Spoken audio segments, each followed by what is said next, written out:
Hi, I'm Matt, and this is Matt Reflects. We're going to do another video on Magic the Gathering. This one I just did it's a 25 card, just rare only random pack that I got. Actually, I ordered it when it was on Temu. So we'll just kind of go through these 25 cards real quick. First one's going to be Sylvan Scavenging. This one is an enchantment. It's 3 mana, 2 green, 1 colorless. It says at the beginning of your end step, choose one. Put a +1/+1 counter on target creature you control, or create a 3/3 green raccoon creature token if you control a creature with a power 4 or greater. So definitely a great one for a green deck, especially if you're doing the counters and on the counter decks. And there's some really cool cards right now when it comes to counters and doubling them and things like that. So this is a great card. Next one is What Must Be Done. It's 3 colorless, 2 white, and it's a sorcery that says choose one. Let the world burn, destroy all artifacts and creatures. The second one is Release Juno. Return target historic permanent card from your graveyard to the battlefield. It enters with 2 additional +1/+1 counters on it if it's a creature. That is a great card. For 5 mana, doing a legendary creature like that coming back directly is wonderful, especially the +2/+2 counters. That would be great for a discard deck, a white-black discard deck, where you can discard a massive creature and then boom, it's back in for 5 mana. Especially if it's, or an Eldrazi deck. That's Eldrazi's aren't legendary, but you get my point. Let's see, Akuta, Born of Ash. There it is. It is 2 black mana, 2 colorless. It's a 3/2 creature, legendary creature spirit, and it says haste at the beginning of your upkeep. If you have more cards in hand than each opponent, you may sacrifice a swamp. If you do, return Akuta, Born of Ash from your graveyard to play. That's a good graveyard manipulation card. And then quick attack because it's got haste. So like that card too. Thoughts of Ruin. It's 2 red, 2 colorless. It's a sorcery from the same set as the last card. And it says each player sacrifices a land for each card in their hand. That is wonderful if you draw up your opponent, have them draw a bunch of cards. You play that as your last card. You sacrifice 0 lands. You can wipe their lands out entirely. Great card. Probably piss everybody off. So this next one is, I'll put it up here. It is Runetail Kismune Ascendant. It's in this side of it. It is a 2/2 legendary creature, a Fox Monk. And when you have 30 or more life, flip Runetail Kismune Ascendant. When you flip it over, you've got a legendary enchantment. Prevent all damage that would be dealt to creatures you control. So that one's kind of an interesting one. It's only 3 mana, and that can be a pretty good play card. I'm sure it was when that set came out in the past. The next one is, let me show you. It is Bounteous Kirin. It's 7 mana, so it's really expensive. 5 colorless, 2 green. It's a 4/4 legendary creature, Kirin Spirit. It has flying. Whenever you play a spirit or arcane spell, you may gain life equal to that spell's converted mana cost. Well, it's expensive. It is a great card for getting some extra life, and so yeah, that's a pretty cool card. There we go. Council Judgment. It's a sorcery. It is 2 white and 1 colorless mana. It's Will of the Council. Starting with each player votes for a non-land permanent you don't control. Exile each permanent with the most votes or tied with the most votes. So for 3 mana, that's a pretty good card for multiplayer. Let's see, next one is Terminus, which is 4 colorless and 2 white mana. It says put all creatures on the bottom of their owner's libraries and Miracle 1 for 1 white mana. You may cast this card for its miracle cost when you draw it. If it's the first card you draw this turn. So that can be pretty awesome for a draw. Let's see, next one is Timeless Dragon. This is a creature dragon. It's 5/5, costs 5 mana, 3 colorless, 2 white, and has flying, plane cycling 2, and eternalize 2 colorless and 2 white mana. So there we go. Court of Grace. This one set is an enchantment. It costs 2 colorless, 2 white. And the enchantment says, when Court of Grace enters the battlefield, you become the monarch. At the beginning of your upkeep, create a 1/1 white spirit creature token with flying if you are the monarch. Create a 4/4 white angel token with flying instead if you're the monarch. So that could be a really cool one if you being that you're the monarch when it comes out. So if you're not stealing it, it ends up being a pretty good card to play. Containment Priest.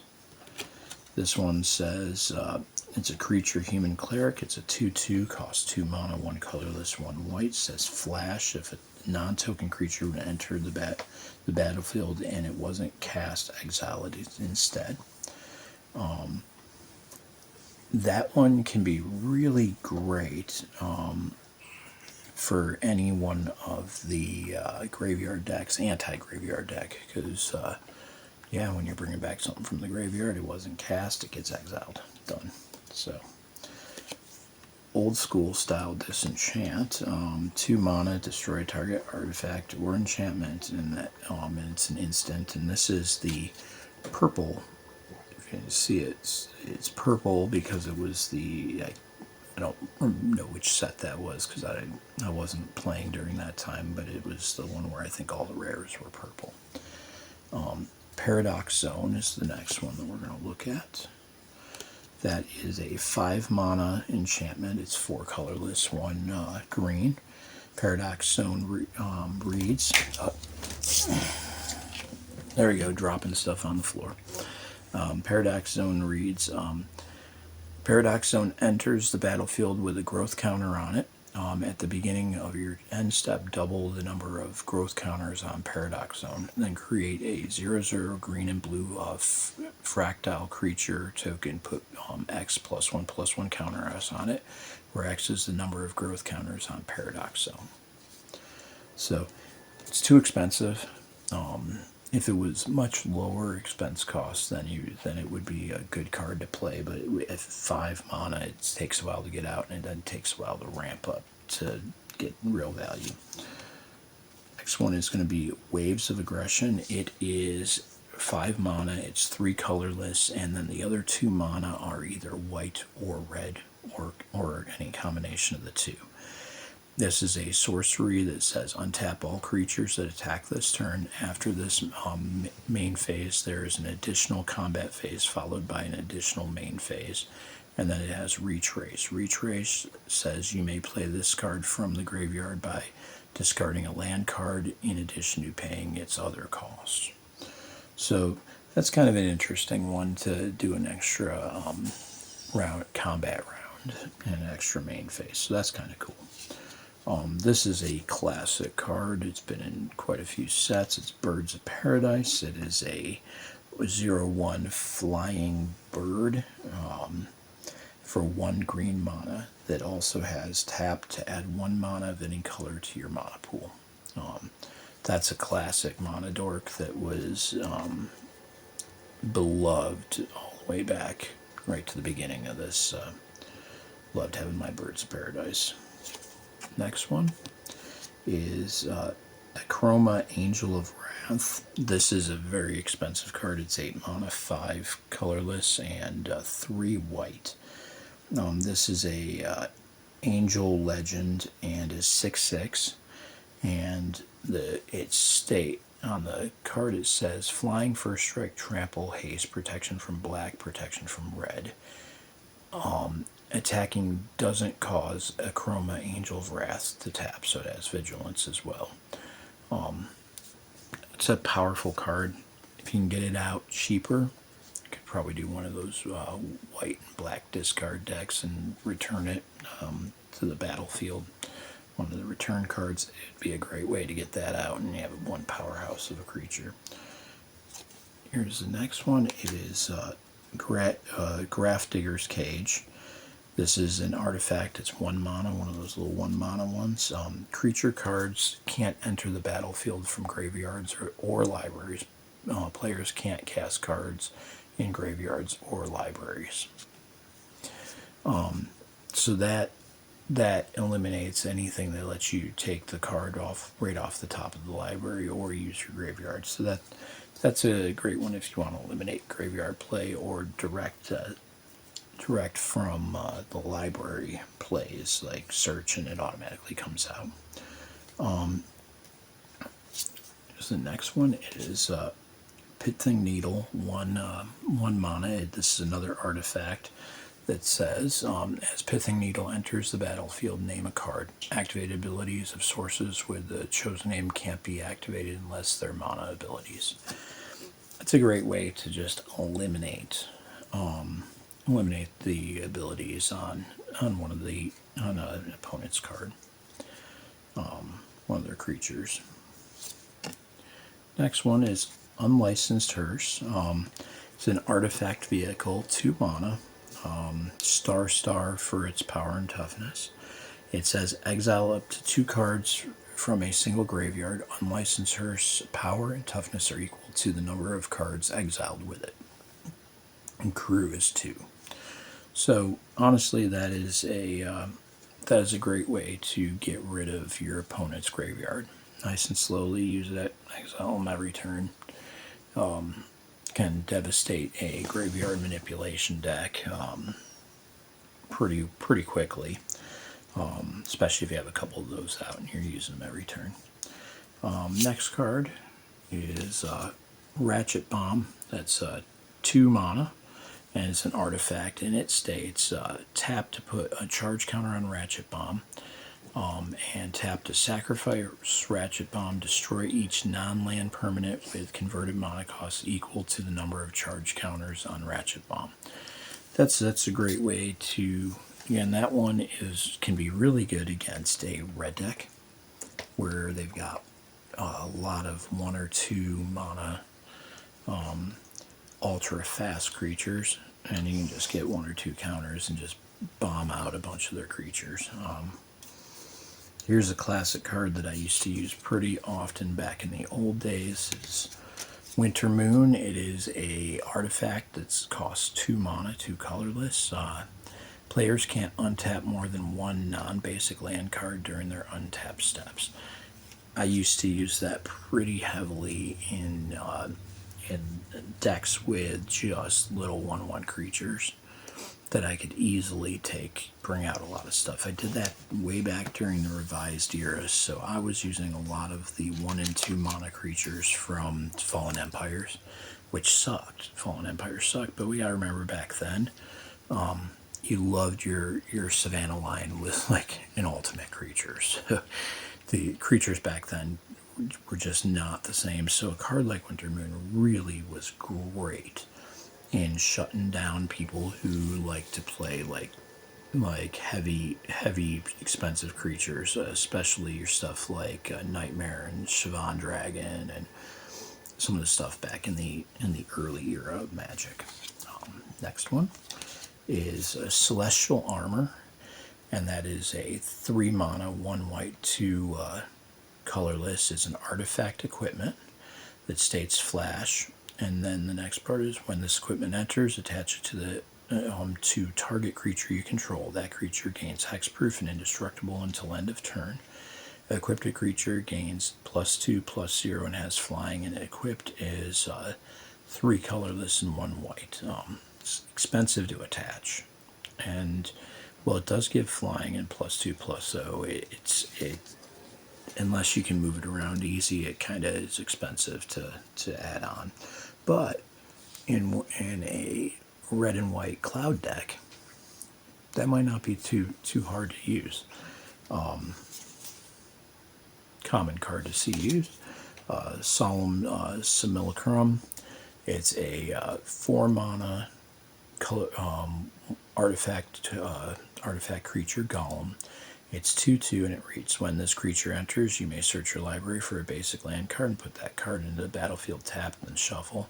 When this card dies, you may draw a card. So this is a well worth card. Use that one quite often in Arena, and it's just a great way to get an extra land out. When it's dead, get an extra card. Here's another one from it. It is Dream Leash. This is 5 mana, 2 blue, 3 colorless, and it's enchantment aura. And it says, enchant permanent. You may play Dream Leash only on a tapped permanent you control enchanted permanent. So it's kind of expensive, but anything that gains control over another card actually can be pretty cool. Last one. This one is Dracononyx. Dracononyx Engineer. This is a 1 white, 1 red, 1 colorless mana artifact or creature. Ugh, I can't even say anything right now. Dracononyx Engineer. It's 1 red, 1 colorless. It's a 2/2 Goblin Artificer creature with an exhaust ability. The exhaust is 1. Other creatures you control gain haste until end of turn and put a +1/+1 counter on this creature. Another exhaust ability is 3 colorless, 1 red, and says create a 4/4 red dinosaur dragon creature token with flying.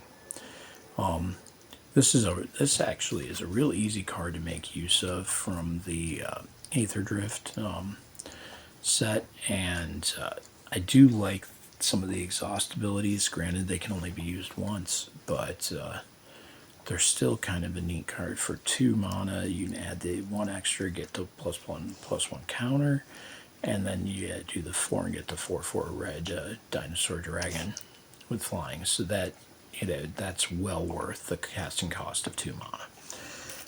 That is all the cards in this 25 card rare pack that I got. I'm gonna have a lot more Magic the Gathering videos coming up because I've just been buying cards like crazy, trying to build up my